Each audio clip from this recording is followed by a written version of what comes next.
let's talk about this. Talk about what? Malibang, animosity, your feelings, your unresolved issues for me. And feelings, isn't it that you needed this? Whoa. I refuse to go back there. Okay, fine. Stop. Don't touch me. Mario, just leave, please.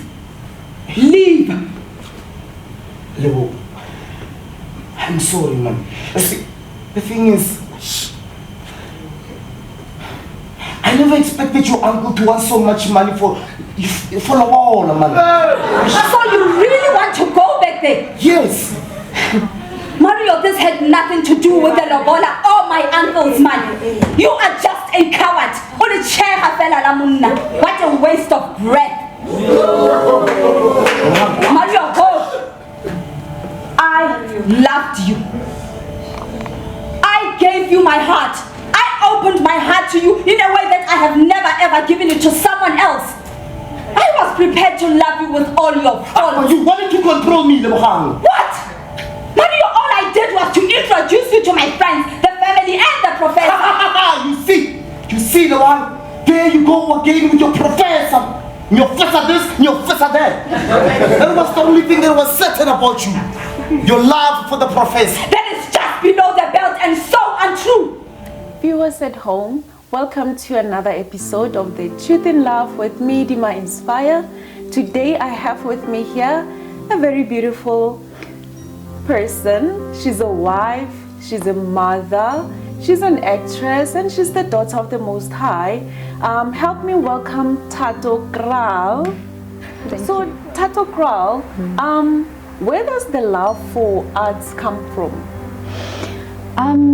You know what, I honestly believe that it's a God-given gift.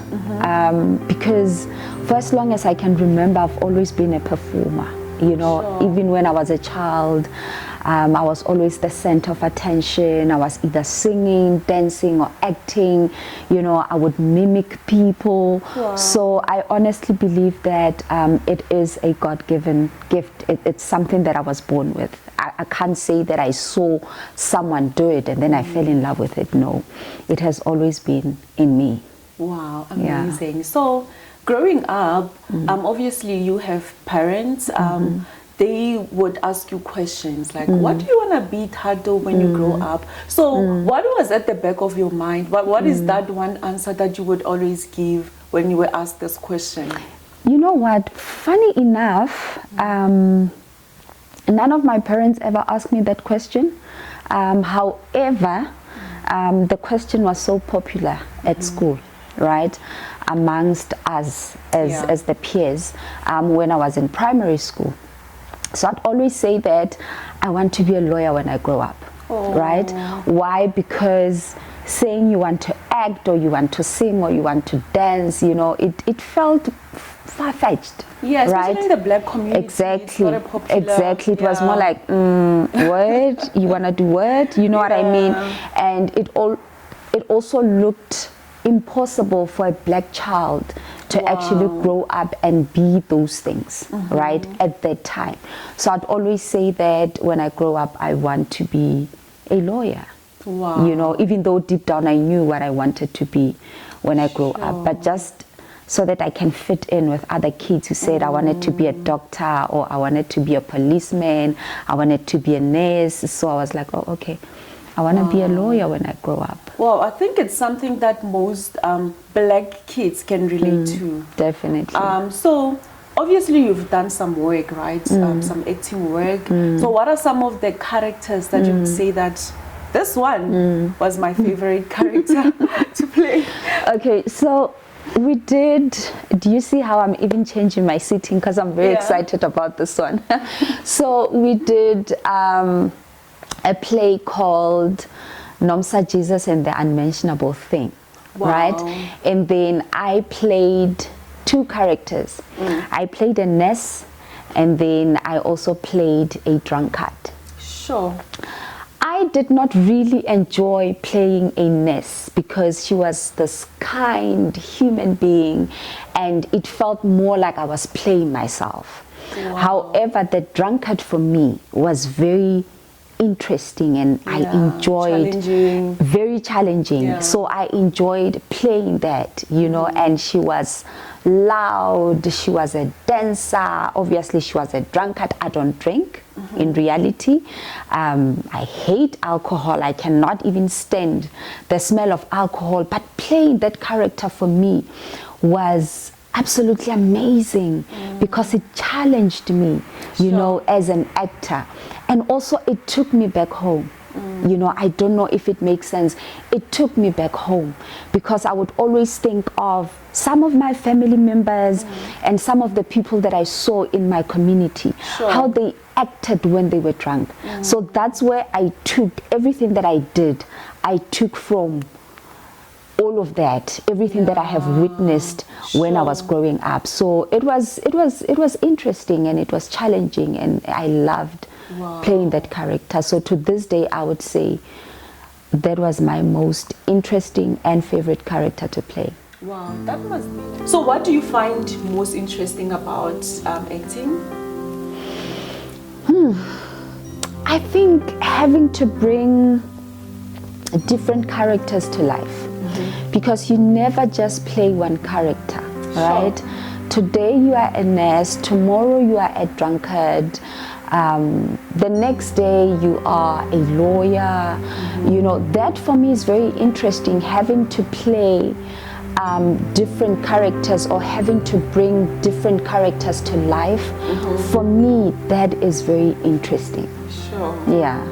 Wow. So what is most challenging about acting? I would still go back to the same thing. Still having to bring different characters to life. But what is challenging about it is when you have to go deeper with the character, right? Where now you have to, let's say for example, you know, I'm playing a villain, right? So now I have to understand this person, and I have to understand where they come from, how they grew up, and what led them to be the way that they are. So that is not easy. That one is always a bit challenging. Well, not a bit, a lot challenging, because sometimes you find yourself trapped in a character that you are portraying, right? And then it becomes a bit difficult to come out of it. So that's why there are so many actors out there that go so deep into the character, or that have played a certain character for a very long time, right? And then when they are given new challenges, it's very difficult for them to maneuver, you know, through those new challenges, because they are still stuck in who they played. You know, sometimes you take it home unaware. Sometimes you take it home unaware, right? So you have to master knowing that this is not who I am, this is the character that I'm playing, and once I leave the set, I take off the character and I become who I really am. But it can be difficult, especially if you have played the character for a very long time. You can unintentionally take it home with you. So that is what I always find a bit challenging about having to play, or about being an artist or being an actress. You know, having to come out of the character that you're playing. Yeah. Wow, I think when you're saying that, I'm just thinking of Connie Ferguson's. People still call her Karao to this day. Yeah, I think like what you're saying now, it kind of makes sense. It's like if you kind of play a role and people, they see you as that person to a certain extent, and you kind of take it home. So what are some of the things that you would say people misunderstand about being an actress? They think you are actually the character. Wow. You know, they think you are actually the character, especially if you play the villain. You can be hated for it in real life. You know, you can be hated for it. I mean, some years ago, we used to have this lady who was, I think it was Nzikilukele. She was in Generations, right? Yeah. Yep. She was in Tsikilukele in Generations, and she was the villain. Yeah. You know, whenever we saw her on TV, we would be so scared, like, oh my gosh, it's this one, right? So there were people whereby when they saw her in real life, they would still think she's that person. You know, even in our community growing up, when we were watching her, you'll have people saying, you know what, if I can see this lady, I will do this and that and that and that. You know, because they tend to believe that you are the character. I once played a character that was paralyzed. It was a stage play. And it had to take my aunt and my husband to actually convince my daughter that I wasn't paralyzed. Even though she saw that I wasn't paralyzed, I left home walking with my 2 feet, right? And then I was on stage performing, and then she cried so much because she believed that I was really paralyzed, and I wasn't. Even after the show, when you know, after, okay, now we're done, we close curtains and then curtains are open again so that we can have our bow. A lot of people came to me after the show and said, oh my gosh, you know, and they were still in their emotions, you know, saying, oh my gosh, we really thought that you cannot walk. So that's the misunderstanding part of the industry of, or just being an actor. You know, people tend to think that you actually are the character. They cannot, and especially if they don't know you personally, right? They cannot. So they tend to think that this is really who she is. Wow, sure. Yeah. So you're a child of God, you're a Christian, and you're doing, like, you're in the entertainment industry. So what's your relationship with God like? Yeah. Listen, oh my gosh. I love my father. Yeah.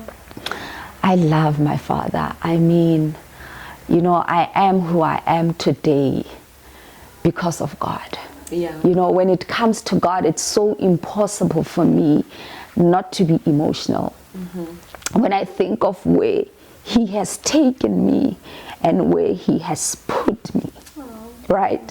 When I think of how I grew up and where I am today, you know, I don't think a lot of people thought that I would be where I am today. Sure. You know, you grow up poor, you have unlimited dreams, you live in a disadvantaged community. The things that you think of and the things that you think you deserve and the things that you think you'll achieve, you know, they end up just becoming things that you think of. But it's a bit hard to actually believe that you will get there, right? But you know, something interesting happened to me when I was 10 years old. I received Jesus Christ as my Lord and Savior when I was 10. I'm turning 40 this year. Sure. So I'm celebrating my 30 years with my God, you know. Glory to God.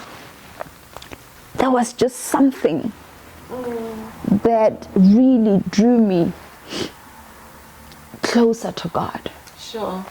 And, you know, we went through so much with my siblings.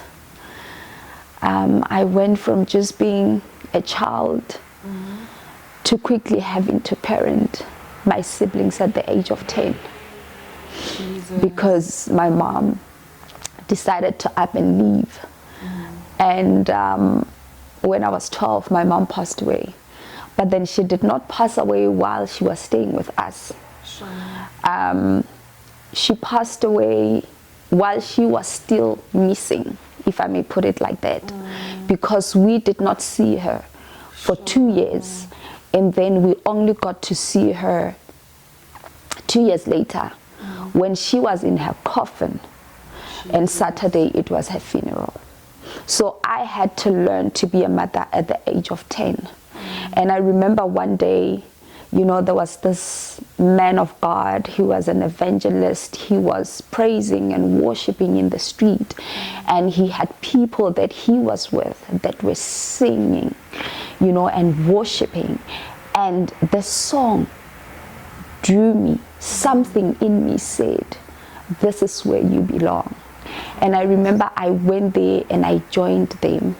And I just joined them on the street. I joined the singing. I joined the worshiping. It was the most beautiful thing. And I felt so light because I was a child who was burdened, you know. But then I felt so light. And I remember the pastor then said, who would want to receive Jesus Christ as their Lord and Savior? And I did. I raised my hand and he prayed for me. I had no idea what it meant for me at that time because I was young, and I don't come from a home where, you know, there was an example of people going to church, or a home where it was filled with so much prayer, right? So I had no idea what that meant for me. But to this day, that was the best decision I've ever made. Because for some reason I managed to move through life, and I had this courage as a child that I have no idea where it came from. I was so fearless as a child. And when I think about it now, it can only be God. It can only be God. I remember there was this time when this guy was standing outside our home, and he knew that I was alone in the house. He knew that because he knew that most of the time we would be alone, you know. So he knew I was alone in the house. You could see, even you could hear from the things that he was saying, that this is somebody that was keeping tabs on me. This is somebody who was watching my movement. And I remember one day he stood outside and he said, Thato, I am going to come in. I know you are alone and I'm going to rape you. I said, no, I am not alone. Wow. I said, no, I am not alone. And like I'm saying, like I said, it can only be God. Because I wasn't scared, but I was so fearless. So the presence of God was tangible. Like I kid you not. Sure. I kid you not. And I said, no, I am not alone. And I said, come in. Then you'll see that I'm not alone. Sure. I did that. I peeped through the window and I said, you can come in. Then you'll see that I'm not alone. Do it at your own risk. Yeah. I was so brave, you know. I said, do it at your own risk. And then there was silence, right? Sure. I wasn't sure if he's gone or if he's still standing outside. There was the silence. Then I decided to peek through the window again. Then he wasn't there. I met this guy, you won't believe, 2 years later. I met him. I was going to my uncle's place, so I used a taxi. I was walking on the street and there he was. I didn't even think he still remembered me, but he did. Yo. He came to me and he apologized to me and said, Thato, I am so sorry. Please forgive me. I had no right to do what I did.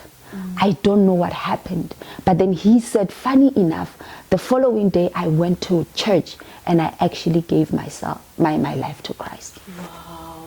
Sure. And that was it for me. Wow, such an amazing story, man. Like, it really did shape you, like the experiences that you went through. Like, I can see that you have that, you know, thing, and then it comes from that. So obviously now being in the entertainment industry, how do you live out your faith? Remember when you were that 10-year-old, you were so trusting, you know, the presence of God was so tangible. And now that you are in this industry, that I'd say that most Christians, when you tell them that I'm in the entertainment industry, they kind of look at it with a certain eye. So how do you live out your faith? Listen, I am unapologetic about my faith. I do not apologize when it comes to my God. I am who I am. You either take it or you leave it. Even the people that I'm in the industry with and the people that I work with, most of them call me Mamuruti. Wow. You know, because I'm always preaching the word. Yeah. If I have an opportunity to speak the word, I will speak the word.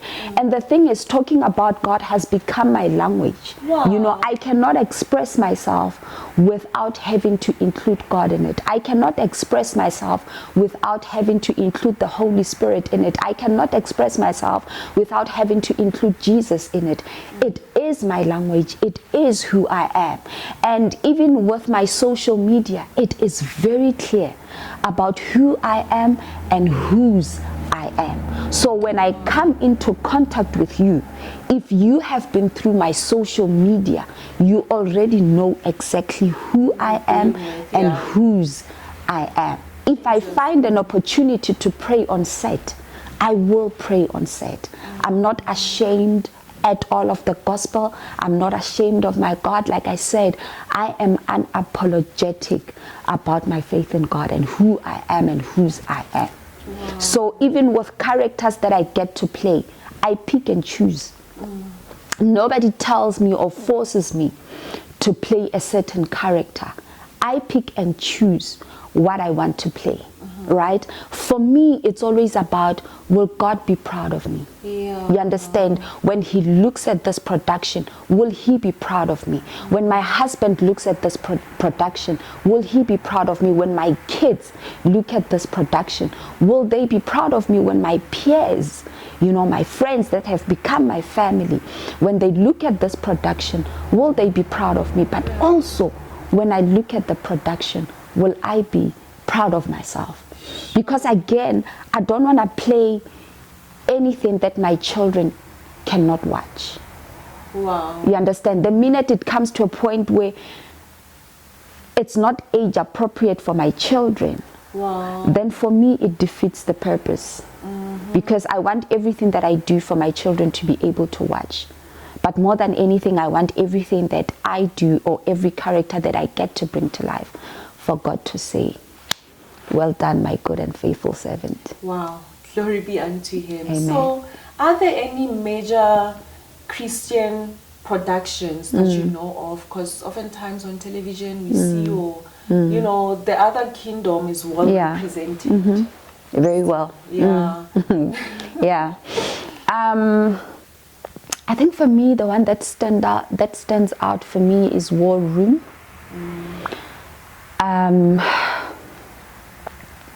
That movie for me is, you know, it just teaches one about the importance of prayer and how important it is to have your own prayer closet. You know, how important, you know, there's a scene there where this lady was now the prayer warrior. This lady she was selling her house, right? And then there's this scene where this couple came into the house and they wanted to buy the house. And I remember how the husband said, this house feels different. You know, you can feel that whoever stayed in this house was a prayerful woman. You know, the thing is, you can never take away the presence of God when it's already planted. Yeah, sort of like an And altar. I kid you not, it's very important to have an altar. Even in my own space, my home, with my husband and our children, there is that altar. I remember when we bought the house, what we said was, we want when people walk in, when they leave, they must leave differently from how they walked in. More than anything, we want them to feel the presence of God. So for me, that production really stands out for me. I have watched many of them, intentionally so, but that one is the one that stands out for me. Sure. Yeah. Wow. The storyline is quite interesting. So what would you say, or what can Christians do to produce like more Christian content? What are some of the things that they can do? Own it. Own it. You have to own it. Sure. You have to make sure that you produce it. You have to make sure that you write it. You have to pick and choose what is it that you want and don't want. Remember, if you don't own it, if you take it somewhere else, those people have the power to change it however they want to, because they are paying for it, they are producing it. So they have the power to change it to fit them. But then the minute you own it and produce it yourself, you have all the control. Yeah. You have all the control. So I would say own it. Own it. Wow. Sure. Own it. Yeah. So any interesting stories that you'd like to share with us when you were shooting, like those moments, any interesting moments during some shooting? Oh my gosh, I have a few. First of all, let me start with this one.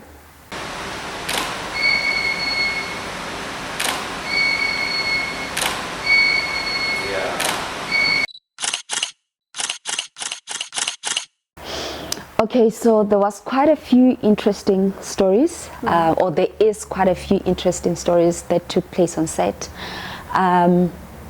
So there was this guy, I was shooting this production that I will not mention, and then the guy came to mic me, right? And you know, he put the mic on my bra. Sure. It was so uncomfortable for me, and also because he didn't ask for permission. He didn't ask if it was okay, if he can do that.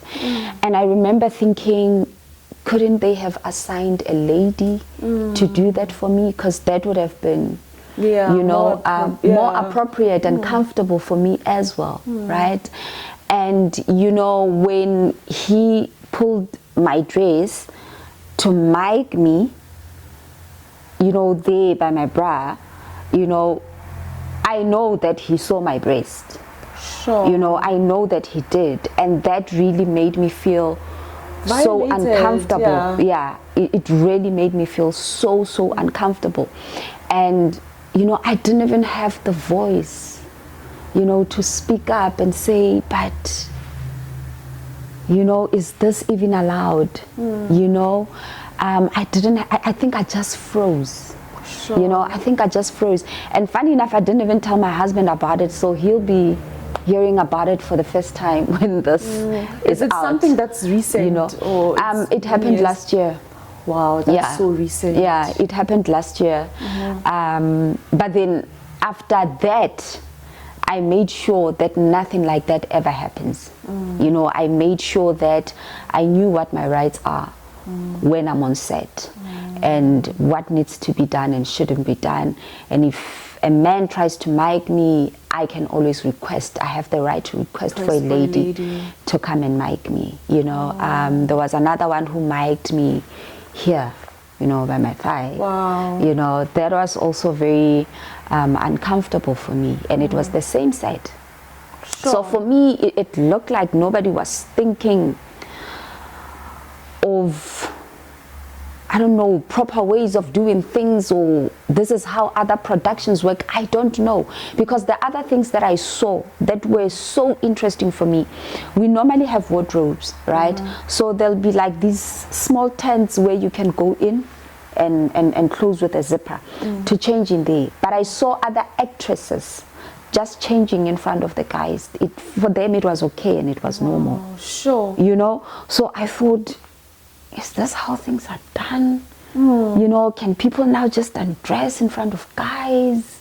Is it an industry thing? Like, what's happening? Yeah, and then you I know? wanted to ask, is it something that is like common in these productions? It's not supposed to be. Yeah. No, it's not supposed to be. Other productions are very professional.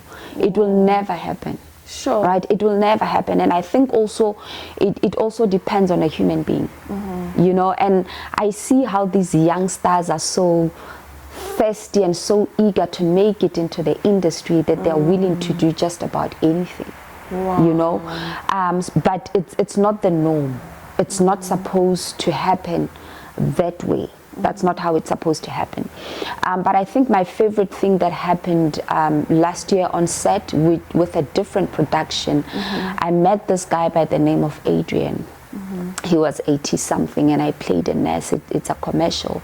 I played a nurse, and I was his nurse, right? So every time we were shooting, we were together. We were close to each other, you know. And during the cuts, he'll just hold my hand and tell me how beautiful I am and how much of a star I am, and he will pour into me, you know, as an adult, and I'm young, you know, he poured into me so much, you know. I think I enjoyed that set so much because of him and the director, because the director that I worked with was Dean. So kind, so kind. So, you know, this man would just tell me to lighten up, you know. Every time when I shoot something, I become so nervous, and I stand to be in my own corner, you know, so that I can just soak it all in. Sure. So that when they say action, I'm ready. And this guy would be like, relax, you know, loosen up, smile, do this, do that, you know. He would direct me even when the directors were directing me, you know. He made me feel so special and so comfortable and seen. And I remember the director came to direct the both of us, and he said to him, Dean, this one is a star, you know, this one is a star. And I remember I felt so embarrassed, you know. I felt like, yo, I can just crawl under a carpet and stay there and never come out, you know. I felt so embarrassed, as much as I know it was a beautiful thing and a beautiful gesture. But I have a problem with I think receiving compliments, right? Yes, I have a problem with that. And then he was like, this one is a star, and Dean said, yes, they all are, you know. They all are. And I was like, oh my gosh, okay, Adrian, yeah, okay, we can stop now. But that man made me feel seen, loved, cared for, you know. He wanted to know who I am, where I come from. He said the most beautiful things to me. And this year when I went to an audition, they asked me, have you done any other commercials? And I said yes. And they said, which one? Or the casting director said, which one? I started naming them. And she said to me, do you know that the guy that you were nursing is my husband? And I was like, what? Yeah. Are you serious? I'm like, that man is awesome. I'll forever be grateful to God for that man. And she said to me, he passed away 4 months ago, right? Sure. I cried so much with that woman. I cried so much. We hugged each other. And, you know, my makeup was gone, and I'm thinking, oh my gosh, I'm crying, and I still have not auditioned, you know. But it really hit me hard because of everything that he said to me, and I shared with his wife what he had said and poured into me, you know, and she really appreciated that. My God, he was such an amazing person. He was like really such an amazing person. Him. He was amazing. Yeah. So are there any opportunities for ministers to minister to the crew, like in the during the shooting and whatnot? I haven't seen. I have not witnessed that. Yeah. So I don't think there are opportunities like that. Which makes a lot of sense. Yeah, I don't think there are opportunities like that, not unless I have not been exposed to one. But I have not seen a minister come to minister to the crew and the cast. I have never seen that happen. Psychologists, yes, they will be invited. But then most of the time it's always, you know, and I don't want to say this and then I'm risking to be cancelled when I have not even started, you know? But it's always people that are, it's psychologists that are mostly gifted with the other, you understand what I'm saying? I haven't seen like psychologists that are Christians. Yeah. You understand? Sure. I haven't been to one though. Whenever a psychologist comes and they are gifted in other things that I cannot allow myself to be a part of, I don't go. And then they are obviously accepted by the larger audience. Obviously, because a whole lot of people, especially in the industry, you know, they believe in God, and you understand. So for them, it's one thing, and for them, it's not a problem, right? So whenever there are things like that, I then remove myself, right? Because at the end of the day, I am an intercessor. I can discern, right? And I do not want to now start discerning foreign spirits or spirits that I'm not familiar with. I don't want to connect with spirits that I'm not familiar with. So out of respect, I don't attend. I don't go. Yeah. Wow. Sure. It's interesting, sis. I think it takes us back to that point that you said, that ownership. Ownership. You have to know who you are. You have to know who you are. And also even Christians, they should kind of like take up these spaces. And So what is like, how does it feel like meeting other Christians on set? Listen, it's amazing. It's amazing. You know, even when we go through scripts together before we start shooting, because normally when you go on set, you arrive earlier, right? Because then there's breakfast, and then you have time to go through your lines with your cast members. And I kid you not, if they are Christians, there'll be prayer in there, there'll be worship in there, and that's when I rejoice the most. You know, I'm not saying that I will not work with other people. You know, that's not what I'm saying. What I'm saying is, when I work with other Christians, it's more, I enjoy it more because I can be myself more.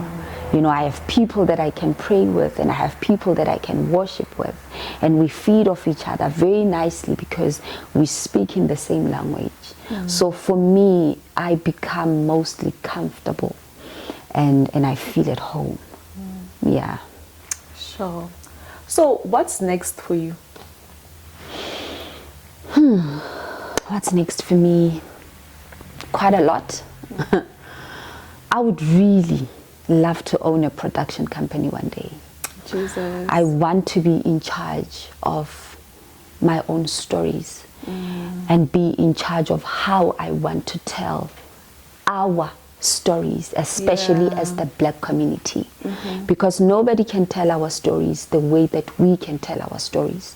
Nobody knows our stories the way that we know our stories. It would be nice to produce a whole lot more Christian stories. It will also be nice to produce a whole lot more stories about the Black community, right? Because when you give it to somebody else, they tweak it. It's never the way that it's supposed to be, right? And because you're not in charge of it, you can't really do much about it. But you have to develop that, you know, a bone to say, I'm not going to give the story to anyone. So I would really love to own my own production company, mainly because I would love to produce Christian series, drama, movies, films. I would really love to tell our Black stories. You know, yes, I would still tell other stories, but I want our stories to be told exactly the way that they are, you know, without being cheated. I love performance. I am such a passionate performer. So I would really like to be a casting director. Not really direct, but be a casting director, because for me, performance is something that I'm really very passionate about. You know, I'll continue to go for auditions. I pray that I book more commercials. I pray that I book films. I pray that I book series. You know, I really pray that, you know, my name, you know, one day will be out there and it will be known, and it will be known for good things. You know, nothing bad but good things. I pray that I'll be such an amazing example to those that are younger than me and want to be in the industry. You know, I pray for longevity in the industry. You know, I don't want to be somebody who's here today and then tomorrow they are gone. I really pray for longevity in the industry. The other thing I would really have to have, it would be nice to have like an academy, but a free one, you know, just to give back to the community, because I am a product of how do you call it, community, do we say community theater, or how, I'm not really sure what the proper word is, right? But I am a product of that, because somebody decided to take all these advantaged kids. In fact, I'm gonna say his name. I'll never forget that man ever in my life. He decided to take all of us, you know, and to teach us how to act and to teach us how to do traditional dances. And you know, he taught us how to be dignified and how to exactly. So I would really love to do that, especially for the disadvantaged communities. You know, I want those kids to believe in something. I want them to know that they are enough. I want them to know that, you know, the situation that they are finding themselves in does not limit them, you know, to reach their dreams. It doesn't end there. You know, it can actually go way beyond what they can even begin to think or imagine. And I would love to share my story, you know, with whoever cares to listen to it, so that it can give hope to someone who grew up poor and say, you know what, this is who I am, and this is how I'm living my life, and this is my situation. But if God can do it for Thato, He can surely do it for me and more. And I actually do pray that the same God that did it for me can do it for them and more. Sure. That's amazing. Like, Sisi, your story is very, like, my God, I can, like, the inspiration is just rich in your story, and then it needs to be told, it needs to be heard, and I'm definitely sure that whoever is going to listen to this interview, they will be inspired, and yeah, you are amazing and you deserve to be heard. Thank you. Yeah. Thank you so much for joining us. Thank you.